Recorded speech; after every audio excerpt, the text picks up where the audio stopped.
just done a podcast and I was asked to talk about what a host does and why a host is so important at an event. So here goes. I'm going to try and put this into words that you can all understand.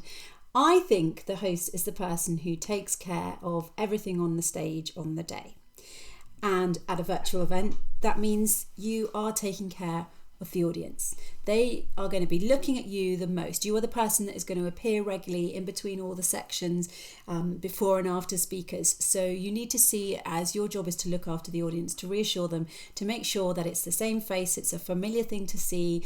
You know what you're going to get from me. You're going to get support, you're going to get advice, you're going to get tips of what to do next, you're going to get a rundown on the event and all that kind of thing. So that's how I see my role, as looking after the audience.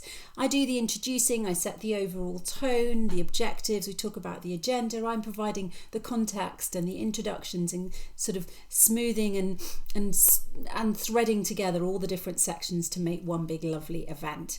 So I'm linking the day and all the different bits as it goes. And I can also host panel discussions and Q&As. I also keep an eye on the time and the agenda. I keep the event on track.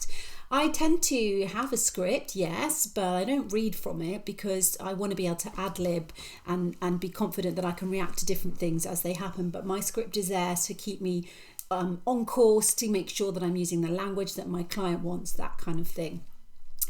As a host, I have to have a sense of humour. I have to be able to read the audience and be able to deal with things when they go wrong.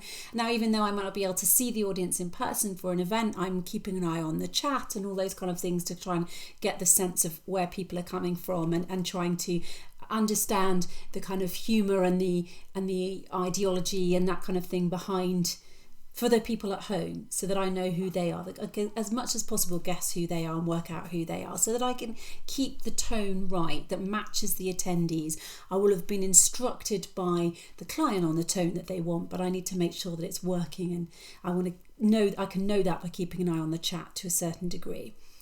So hopefully that's cleared up what a host does. The other thing I need to tell you about that we really do is we hold it all together when things go wrong. Now, you will know if you've ever been to an event, or anything that you've ever been to that involves human beings, and on virtual ones, human beings and technologies, things are likely to go wrong sometimes. And I'm there to make sure that when it does go wrong, nobody knows it's gone wrong because I've handled it smoothly, or at the very worst, they know something's gone wrong, but I've handled it in a charming, happy, easy way. Everyone's felt reassured, the event's still going ahead, everything is sorted, there's no problems, it's okay, Claire's on top of it, it's fine, the event is still going to go well. And that's kind of where I think I really earn my money, is being the person who's up there, keeping things going, keeping things feeling progressed and normal, even if something glitched, someone was late or something like that. I'm the happy, safe pair of hands. That's how I like to see my role.